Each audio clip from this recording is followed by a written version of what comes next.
Hello, good morning students. हमारा chapter में next topic हमारा फलन। अब फलन क्या होता है बेटा? जैसे हमने संबंध पढ़े थे, क्या पढ़े थे बेटा? संबंध। तो बेटा जैसे अपने अपने फैमिली पे बात करें कि हमारी फैमिली के जितने भी सदस्य हैं उनका अलग अलग परिवारों से अलग अलग तरह के क्या होते हैं? संबंध होते हैं। लेकिन अगर हमारे घर पे कोई फंक्शन हो, क्या हो? फंक्शन हो, तो अपन उन रिलेशंस में से उन्हीं बंदों को फंक्शन में बुलाते हैं जिनसे रिलेशन क्या हो? खास हो। जिससे रिलेशन क्या हो? खास हो। तो बेटा उसी बात करें हम कि यहाँ पे फलन का मतलब है बेटा हमारे पास फंक्शन। तो यहाँ भी बेटा हमारे पास फंक्शन के अंदर कि फंक्शन यानी फलन क्या है? तो फलन क्या बेटा? ऐरिक समुच्चय ए से बी में परिभाषित एक संबंध एफ फलन कहलाता है यदि समुच्चय ए का प्रत्येक अवयव समुच्चय बी के किसी न किसी अद्वितीय अवयव से संबंधित हो। कि मान लो हमारे पास दो अलग अलग परिवार हैं, दो अलग अलग फैमिली हैं, एक ए की फैमिली और एक बी की फैमिली। तो अगर ए फैमिली के प्रत्येक सदस्य का, ए फैमिली के अंदर जितने भी सदस्य हैं उसका बी फैमिली के अंदर किसी न किसी अवयव से, मतलब सदस्य से, ए फैमिली के प्रत्येक सदस्य का क्या होना चाहिए? उसके साथ रिलेशन होना चाहिए। तो वो रिलेशन क्या होगा बेटा? वहाँ पे फंक्शन हो जाएगा। मतलब हम उस फैमिली को हमारे फंक्शन में बुलाएंगे। क्यों? क्योंकि उसमें ए फैमिली के प्रत्येक मेंबर बी फैमिली में किसी न किसी मेंबर को जानता है। तो जानता है तो बेटा वो अगर सबको किसी एक को भी जानता है तो भी हम क्या करेंगे? उसको बुलाते हैं। तो यहाँ पे बेटा कि समुच्चय ए के प्रत्येक अवयव का, समुच्चय ए का समुच्चय बी में प्रत्येक अवयव के साथ कोई न कोई संबंध होना चाहिए। लेकिन वहाँ पे ये होगा कि किसी भी एक अवयव का दूसरे समुच्चय में दो अवयवों के साथ एक साथ संबंध स्थापित नहीं हो सकता। जैसे हम बात करेंगे हमारी फैमिली में अगर कोई भी एक मेंबर है तो उसका दूसरी फैमिली के दो सदस्यों से एक जैसा संबंध या एक जैसा रिलेशन नहीं हो सकता। दोनों से दो तरह के रिलेशन होते हैं, एक जैसा रिलेशन नहीं हो सकता। तो देखो यहाँ पे है कि फलन ऐरिक समुच्चय ए से बी में परिभाषित एक संबंध एफ फलन कहलाता है यदि समुच्चय ए का प्रत्येक अवयव समुच्चय बी के किसी अद्वितीय अवयव से क्या हो? संबंधित हो। तो वो हमारे पास संबंध क्या होगा बेटा? फलन होगा। जैसे हम उदाहरण से समझें, एक समुच्चय ए था, एक समुच्चय बी। तो समुच्चय ए के देखो प्रत्येक अवयव किससे संबंधित है? समुच्चय बी से। ए का रिलेशन है एक के साथ, बी का है दो के साथ, सी का है तीन के साथ। तो ये जो संबंध है ये क्या होगा? एक फलन होगा। ये रिलेशन है, ये एक फलन है। क्यों है?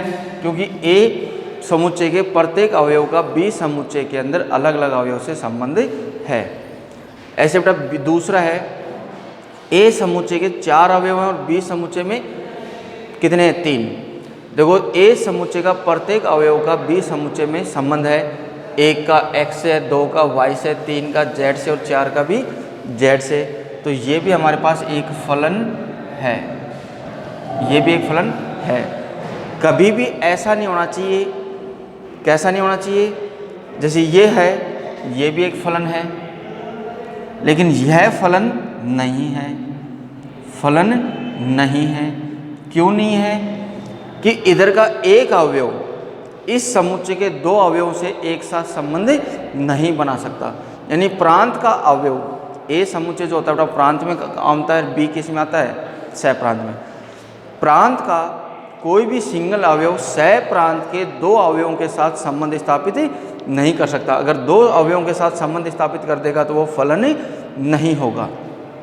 ऐसे बात करें ना, यहाँ पे ये फलन है, ये फलन है। क्यों है? क्योंकि बेटा यहाँ पे ए का संबंध किससे? एक्स से, बी वाई से, बी का संबंध ही वाई से और सी का संबंध वाई से। यहाँ पे एक अवयव दो से कर रहा था लेकिन इधर तो ये इसके तीनों अवयव इधर एक से कर रहे हैं। ऐसा हो सकता है कि इसमें तीन अवयव हैं ए, बी और सी। ये भी ए का फ्रेंड हो, ये भी बी वाई का फ्रेंड हो और ये भी।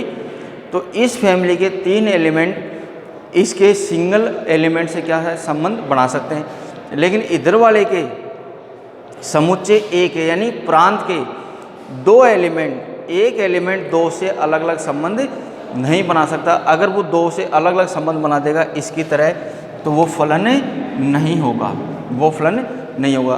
कि रोस्टर रूप में अगर बात करें, किसी समुच्चय को अगर रोस्टर रूप में बदल दें हम, देखो इसका रोस्टर रूप क्या बनेगा, इसका पहले का रोस्टर रूप बना f(x) बराबर a का 1 के साथ, b का 2 के साथ, c का 3 के साथ। इसका क्या बनेगा, f(x) बराबर 1 का x के साथ, 2 का y के साथ, 3 का z के साथ, 4 का z के साथ। तो ये भी हमारे पास एक फलन है। ऐसे में बात करें f(x) a का x के साथ, b का y के साथ और b का z के साथ, तो ये फलन नहीं है, क्योंकि इसमें एक तो अवयव खाली बच गया। कभी भी a में कोई भी अवयव खाली नहीं बचना चाहिए, कभी भी ऐसा अवयव विद्यमान नहीं होना चाहिए जिसका संबंध b में नहीं हो। दूसरी बात, यहाँ पे प्रांत का अवयव क्या हो गया बेटा, रिपीट हो गया। कभी भी प्रांत का अवयव क्या नहीं होना चाहिए, रिपीट नहीं होना चाहिए, तो ये फलन नहीं है। ये f(x) बराबर a का y के साथ, b का y के साथ, c का y के साथ, ये भी एक फलन है, ये भी एक फलन है। तो जिसमें अवयव रिपीट होगा वो फलन नहीं होगा। अब अपना हमारे पास फलनों के प्रकार, फलनों के प्रकार कौन कौन से फलन होते हैं, मतलब किस किस तरह के होते हैं। फर्स्ट, अचर फलन। कौन सा बेटा, अचर फलन, मतलब केवल हमें f(x) बराबर क्या दे दिया जाए, एक अचर संख्या दे दी जाए, कोई भी k, जो k है वो कोई भी एक वास्तविक संख्या है। तो इस प्रकार अचर संख्या, जैसे हम लें कि f(x) बराबर दे दिया हमें कितना, 2, f(x) बराबर क्या दे दिया, 2, तो 2 एक क्या हमारे पास बेटा एक वास्तविक संख्या है। f(x) बराबर क्या दे दिया हमें, 2, तो ये फलन हमारे पास कौन सा हो गया, अचर फलन। यानी फलन में बेटा हमारे पास f(x) के मान के बराबर क्या दे दी जाए, कोई भी एक संख्या, तो वो फलन हमेशा कौन सा होता है, हमारे पास अचर फलन होता है। तो जैसे हम इसका ग्राफ बनाएं, तो ग्राफ बनाने के लिए बेटा हमेशा f(x) का मान किसके बराबर होता है बेटा, y के। f(x) को हमेशा क्या माना जाता है, y। तो y बराबर कितना है बेटा हमारे पास, 2, y बराबर कितना आया, 2। अगर हम इसका ग्राफ बनाएं अचर फलन का, x, y, y dash, x dash, तो y बराबर 1, 2, ये 0 हो गया बेटा, ये 3, ये 4, 5, -1, -2, -3, -4, 1, 2, 3, 4, -1, -2, -3, -4, y बराबर कितने पे बेटा, 2 पे। तो अचर फलन की जो संख्या दे रखी है बेटा उसके बराबर से ये एक रेखा खिंच जाएगी, ये एक रेखा खिंच गई किसकी बेटा, y बराबर 2 की। तो ये हमारे पास इस अचर फलन का क्या हो गया बेटा, ग्राफ। इस अचर फलन का क्या हो गया बेटा, ग्राफ। अगर यहीं पे हमारे पास x, जैसे मान लो f(x) बराबर कितना होता, -3 होता, तो इसकी -3 होता, तो बेटा हमारे पास क्या बन जाता, y बराबर -3। तो इसका ग्राफ कहाँ से चला जाता बेटा, इसके ऊपर से लाइन खींच देते हैं हम। तो ये हमारे पास किसका फलन, कौन से फलन हो गया बेटा, अचर फलन। कौन से फलन है, अचर फलन। ओके, अब अगला फलन आता है बेटा हमारे पास इसमें तत्समक फलन। दूसरा फलन आता है बेटा हमारे पास इसमें तत्समक फलन। तत्समक फलन, तत्समक फलन कौन सा होता है बेटा, जिसमें f(x) बराबर क्या दे रखा हो हमारे को, केवल x, केवल दे रखा हो x। और बेटा f(x) किसके बराबर होता है हमारे पास, y के, तो y बराबर क्या मिला बेटा, x। यानी तत्समक फलन वो होता है बेटा जिसमें x और y का मान आपस में क्या हो, समान हो। अगर हम इसका ग्राफ बनाएं, देखो टेबल बनाओ बेटा ग्राफ के लिए, x y, जैसे -3 से ले लेते हैं, -3 पे -3 होगा, y का मान -2 पे -2 होगा, -1 पे -1 होगा, 0 पे 0 होगा, 1 पे 1 होगा, 2 पे 2 होगा, 3 पे 3 होगा। इस फलन का हम क्या बनाएं, ग्राफ बनाएं, y x dash y dash 1 2 3 4 5 6 -1 -2 -3 -4 -5 0 1 2 3 4 5 6 -1 -2 -3 -4 -5 यानी 1 पे 1 2 पे 2 3 पे 3 4 पे 4 ऐसे बेटा -1 पे -1 -2 पे -2 -3 पे -3 -4 पे 4। अगर बेटा अपन इसका ग्राफ बनाएंगे तो ये प्रथम चतुर्थांश और तृतीय चतुर्थांश, प्रथम चतुर्थांश और तृतीय चतुर्थांश को क्या करते हैं बेटा, समद्विभाजित करता है। कौन सा फलन, तत्समक फलन। तो ये कौन से फलन का ग्राफ था बेटा हमारे पास, तत्समक फलन का। क्लियर बेटा। इससे अगला आता बेटा हमारे पास कौन सा, बहुपदीय फलन। तीसरा बेटा हमारे पास इसमें बहुपदीय फलन,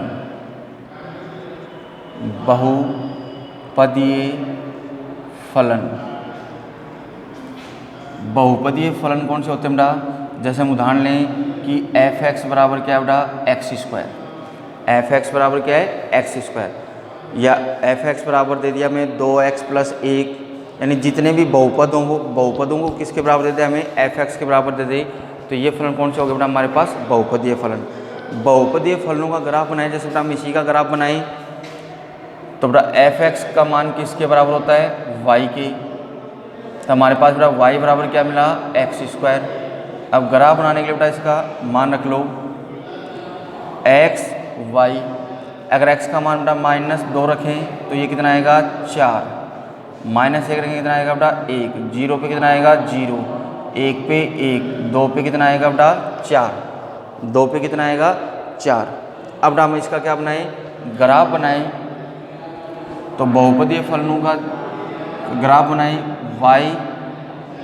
y डैश x डैश 0 1 2 3 4 5 6 7 8 9 1 2 3 4 5 6 7 8 -1 -2 -3 -4 -5 -6 -1 -2 -3 -4 -5 -6 -7 -8 -2 पे कितना आ रहा बेटा, 4। x का -2 y का 4। फिर बेटा हमारे पास -1 पे 1, फिर बेटा 0 पे 0, 1 पे 1, 2 पे 4। इस तरह से बेटा हम 3 रखेंगे तो कितना मिलेगा, 9। 3 पे कितना मिलेगा, 9। -3 पे कितना मिलेगा, 9। तो बेटा इसका ग्राफ इस तरह से घूम के आएगा, इस तरह से घूम जाएगा बेटा। इस तरह से क्यों घूमेगा, क्योंकि बीच में बेटा हमने 0 से लेकर के 1 के बीच में बहुत सारी संख्याएं छोड़ दी, बहुत सारी संख्याएं। तो सीधा न मिला करके बेटा किस में मिलेगा, ये गोलाई में यानी यू शेप में। किस में मिलेगा, यू शेप में। क्यों मिलेगा बेटा, क्योंकि हमने 0 के बाद सीधा कौन सी संख्या काम में ली है, 1। फिर 1 के बाद कौन सी ली हमने, 2। तो उनके बीच में भी संख्याएं यूज होंगी बेटा। तो बेटा बहुपदीय फलनों के ग्राफ इस तरह से हो गए। फिर हमारे पास अगला आता बेटा इसमें चौथा बेटा हमारे पास इसमें मापांक फलन। कौन सा फलन बेटा, मापांक फलन। मापांक फलन यानी f(x) बराबर मॉडुलस x। इसको क्या बोलते हैं बेटा, इस साइन को, इस साइन को क्या बोलते हैं, मोड। क्या बोलते हैं, मोड या मॉडुलस, मोड या मॉडुलस। तो बेटा यहाँ पे हमें ये फलन कौन सा है, मॉडुलस फलन। ये फलन एक ऐसा फलन होता है बेटा, ये हमेशा हमें कैसा मान देता है, धनात्मक मान देता है। इसके अंदर अगर x का मान हम ऋणात्मक भी रखेंगे तो भी हमें y का मान कैसा मिलेगा, धनात्मक मिलेगा। ऐसा क्यों, इसको बेटा अगर हम सोल्व करें कि f(x) बराबर x का मान अगर हम इसमें 0 से छोटा रखें, 0 से छोटा रखें, 0 से क्या रखें, छोटा, तो बेटा यहाँ पे हमारे पास x हमेशा कैसा रहेगा, ऋणात्मक। x का मान अगर 0 से बड़ा या बराबर रखें तो ये हमेशा कैसा होगा, धनात्मक। तो ये हमेशा कैसा लेगा, धनात्मक। ओके बेटा, यानी ऋणात्मक संख्याओं के लिए ये वाला काम में आएगा, धनात्मक संख्याओं के लिए ये वाला काम में आएगा। तो इसलिए ऋणात्मक भी इसमें धनात्मक हो जाती हैं, और धनात्मक तो क्या रहती हैं, धनात्मक ही रहती हैं। तो अगर हम इसका ग्राफ बनाएं बेटा, तो ग्राफ हमेशा किस शेप का आएगा, वी शेप का आएगा। कैसे कि ये था x y, x का मान हमने इसमें रख दिया -3, तो -3 का मोड कितना होगा बेटा, 3, -2, तो -2 का मोड कितना होगा, 2, -1 का मोड 1, 0 का मोड 0, 1 का मोड 1, 2 का मोड 2, 3 का मोड 3। कैसे हुआ बेटा ये, क्योंकि ऋणात्मक संख्याएं हैं वो कौन से फलन में काम आएंगी, जब x का मान 0 से छोटा रख रहे हो तो कौन सा काम में आएगा, ये वाला। और x का मान अगर 0 या 0 से बड़ा रख रहे हो तो कौन सा काम आएगा, ये वाला। तो बेटा ऋणात्मक के लिए ये काम में आ रहा है, धनात्मक के लिए तो सारे मान कैसे आएंगे, धनात्मक आएंगे। इसका अगर हम ग्राफ बनाएं तो इसका ग्राफ हमारे पास किस शेप में बनता है बेटा, वी शेप में बनता है। किस शेप में बनता है बेटा, वी शेप में बनता है। जैसे 1 2 3 4, -1 -2 -3 -4, 1 2 3 4 5 6, -1 -2 -3 -4 -5 -6। 0 पे कितना था बेटा, 0, 1 पे 1, 2 पे 2, 3 पे 3, ऐसे बेटा 4 पे कितना आएगा, 4। तो ये रेखा कौन सी x की आ गई बेटा, y बराबर x की। ऐसे बेटा -1 का मोड कितना था, 1, -2 का 2, -3 का 3, -4 का कितना हो जाएगा बेटा, 4। तो इसकी जब रेखा बनाएंगे तो बेटा वो इस तरह से होगी। तो ये किसका था बेटा हमारे पास, y बराबर -x वाले का, y बराबर -x। मैंने अभी बताया था आपको कि x का मान अगर 0 से छोटा रखेंगे तो -x यूज होगा, और x का मान अगर 0 या 0 से बड़ा रखेंगे तो कौन सा यूज होगा, प्लस वाला। तो f(x) का मतलब क्या होता है बेटा हमारे पास y, यानी y बराबर एक तो बना -x और एक बना y बराबर +x। तो ये हमारे पास कौन से फलन का ग्राफ था बेटा, कौन से फलन था, मापांक फलन। कौन सा फलन था, मापांक फलन। फिर अगला आता बेटा हमारे पास सिग्नम फलन। अगला बेटा हमारे पास सिग्नम फलन। सिग्नम फलन क्या होता है बेटा, जिसमें हमारे पास y का मान निश्चित हो। जैसे f(x) बराबर दे दिया कि -2 कब, जब x का मान 0 छोटा हो, y का मान 0 कब, जब x का मान 0 हो, y का मान 2 कब, जब x का मान 0 से बड़ा हो। यानी इसमें y का मान, f(x) का मतलब क्या होता है बेटा हमारे पास y, यानी x का मान अगर हम ऋणात्मक रखेंगे तो y का मान हमेशा कैसा आएगा, -2। 0 रखेंगे तो क्या आएगा, 0, और 2 रखने पर कितना आएगा, 2। जैसे अपन ग्राफ बनाने के लिए अगर इसके लिए टेबल बनाएं तो बेटा ये x ये y, x का मान हमने -3 रखा तो -3 0 से छोटा है, 0 छोटा तो y का मान क्या आएगा, -2। -2 रखें तो -2 भी 0 छोटा है तो इसके लिए कौन आएगा, -2। -1 रखें तो -1 भी 0 छोटा, तो इसका कितना आएगा, -2। 0 रखें तो कितना आएगा हमारे पास, 0। 1 पे कितना हो जाएगा, 2, 2 पे भी 2, 3 पे भी 2 और 4 पे भी 2। अगर इसका हम ग्राफ बनाएं x y x dash y dash, 0 1 2 3 4, -1 -2 -3 -4 -5 -6, 1 2 3 4 5, -1 -2 -3 -4 -5। 0 पे कितना था बेटा 0, -1 पे कितना था बेटा -2, -1 पे -2, -2 पे भी -2, -3 पे भी -2, -4 पे भी -2। फिर बेटा 1 पे कितना था 2, 2 पे कितना था 2, 3 पे भी कितना था 2, ऐसे बेटा 4 पे भी कितना था 2। तो बेटा इसकी रेखा इस तरह से जाएगी इधर, फिर 0 पे 0 था ही, इसकी रेखा बेटा यहाँ से इधर आएगी इस तरह से। तो ये किसका ग्राफ हो गया बेटा हमारे पास सिग्नम फंक्शन का। किसका हो गया बेटा सिग्नम फंक्शन यानी फलन का, सिग्नम फलन का ग्राफ। ओके, ऐसे बेटा लास्ट बचता है इसमें हमारे पास कौन सा फलन, महत्तम पूर्णांक फलन। कौन सा महत्तम पूर्णांक फलन या महत्तम मान फलन।